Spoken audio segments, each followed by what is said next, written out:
Hey everybody, welcome back to Video Mess. So, Derek, I got another fun and exciting episode for you guys this evening because on the 9th of this month, Rumbleminze released his SNES port of the original Double Dragon with MSU1 enhancements, and that's hot on the heels of when he brought Chip and Dale over to Super Nintendo with the MSU1 support as well. And while I am a much bigger fan of Chip and Dale Rescue Rangers and Capcom games, I know there's a lot of love out there for the Double Dragon franchise, and a lot of people are going to be very excited to get a new version of this game. Before we get too far involved though, do me a huge favor down below, hit like and subscribe and ring that notification bell, definitely helps us out. And if you feel so inclined and want to support the channel, I got a Patreon link down below as well. But I love that Rumbleminze always opens up with some sort of cartoon FMV in the beginning using the MSU1 enhancement. It's a nice fun touch that he did with Chip and Dale as well. Now you're either going to love or hate Double Dragon if you've never played it before.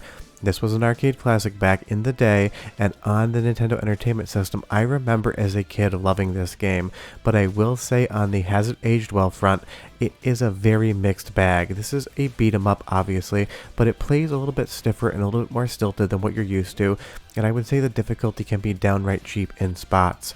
But getting something like this over the Super Nintendo with MSU1 support and an absolutely awesome new soundtrack that you can select at the beginning is something that should be celebrated. And obviously just earlier this week we did a video on Infidelity's port of Mega Man 3 to the Super Nintendo as well, so it seems like NES games on the Super Nintendo are getting a lot of love in 2024, and I can't wait to see what game Rumbleminze picks up next. But again, Double Dragon is just such an iconic game franchise. This has been around with us for basically over 3 decades now, and if you've never played the NES original, you've probably at least played a Double Dragon in your life. And just recently I also did a video on Double Dragon on the Zeebo. Now that there is an emulator, one of the hardest Double Dragon games to actually play in real life is now playable for everyone, and I'll leave a link in the description down below as well. And this is just an old school game with old school Nintendo difficulty that you're definitely going to have to get used to if you haven't played it recently.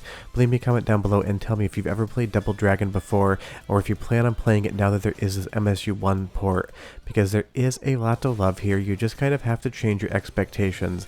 This is definitely not Chip or Dale Rescue Rangers. Capcom was an amazing developer and still is, and I would definitely say, even though this is a fun port, Chip and Dale Rescue Rangers is the much better game.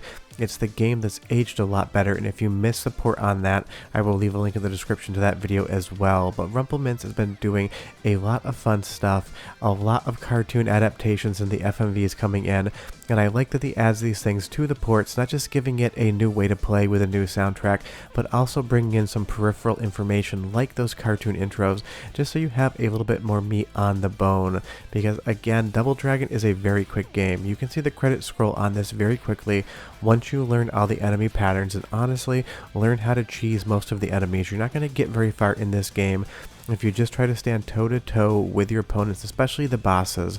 You definitely have to learn to read patterns and react accordingly.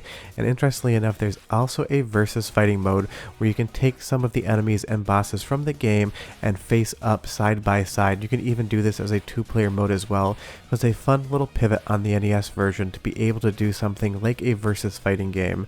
Now obviously there's going to be a lot better fighting games to play than something like the fighting mode in Double Dragon, but it's a nice touch, and it's another area that's got an awesome soundtrack, but we're not quite there yet for the sound sample. But if you never realized, Double Dragon was also a fighting game on the NES. And as you get into the first boss area here, you have this fun conveyor belt on the floor that can push you or your opponents to your death, and falling in this game is definitely going to be to your detriment. You only get so many lives, and then it is game over and you're right back to the title screen. This game does not want you to win whatsoever. It wants to kick you back and make you restart the game, unlike the arcade version where you could just pop in a new quarter. This was designed to give you longevity in home, even if it was just because of the difficulty. But I told you it had an MSU1 soundtrack, and the music is amazing with the NES visuals, so go ahead and listen, and I'll be right back with more game.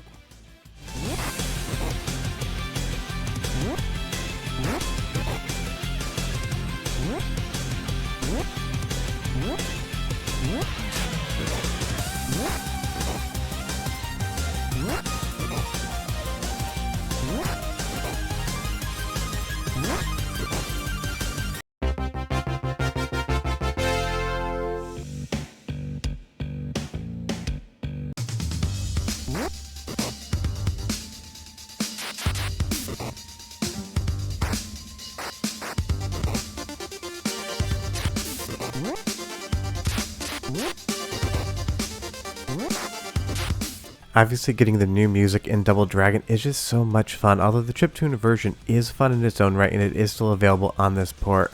But I will say one of the things about Double Dragon is the AI is incredibly stupid. You can climb down this ladder and trap them up there, but if you get them trapped up there, trying to actually hit them is going to be an exercise in frustration. So you need to learn how to think like Double Dragon wants you to think, and that is basically, again, just trying to figure out how to cheese the game. Because pretty much every single boss fight, if you just stand there in front of the boss trying to wail away on him or her, you are going to get destroyed, you're going to lose your life, and you're going to see the title sequence again and have to start all the way over from scratch. And as far as I could tell, this game has no cheat code, so I'm showing you the beginning because, again, it is a highly frustrating game, but I know some people really love that about Double Dragon and NES in general. So leave me a comment down below and tell me, do you like an NES game that has no ability to continue, or do you really wish that you at least got one or two continues to try to see further into the game? Because it was definitely a choice on the NES and something that I just think maybe from a quality of life standpoint could be implemented into ports like this in the future. But again, not a knock on Rumbleminze. I think this is absolutely spectacular. Now here's the second soundtrack sample. It's even better than the first.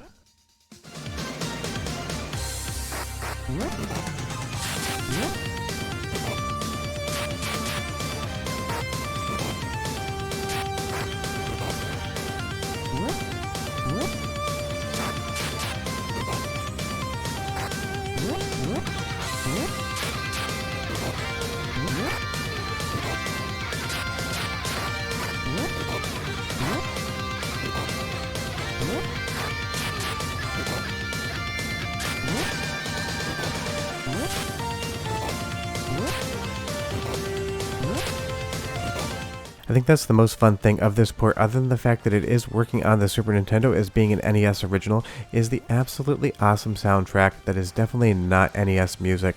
And that's the fun thing about these ports. Pretty much every maker has a little bit of a different philosophy as to what they're going to do when they actually make a port. But you'll see here again, the thing about Double Dragon is I can never 100% click with it because I can just absolutely spam this boss in the corner here. I'm showing this to you in real time just so you can understand what I say. I'm never quite sure about Double Dragon. It feels like a fun game, but at the same time it feels like you basically have to break it and try to cheese it the entire time if you actually want to see victory. And that is totally a theory and a logic behind how to beat a game and how to play a game, but for me, being able to do something like this, and again just wanted to show you in real time so you understood what I meant, doesn't make me fall in love with something like Double Dragon. But again, these are nostalgic games. I remember loving this back in the day, so seeing a new port of it today does make me happy, even if I realize in the future here this game definitely can be rough and can be a little bit of a pain.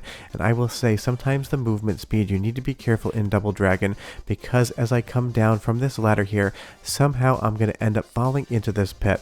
Seems like I land on solid ground, but then I get injured and get thrown off the game, and now I'm back at the title screen. So this game will definitely drive you a little bit nuts.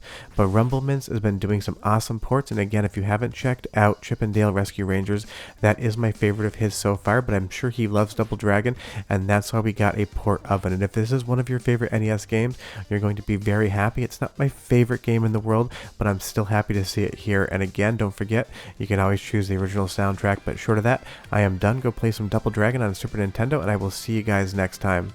Bye-bye.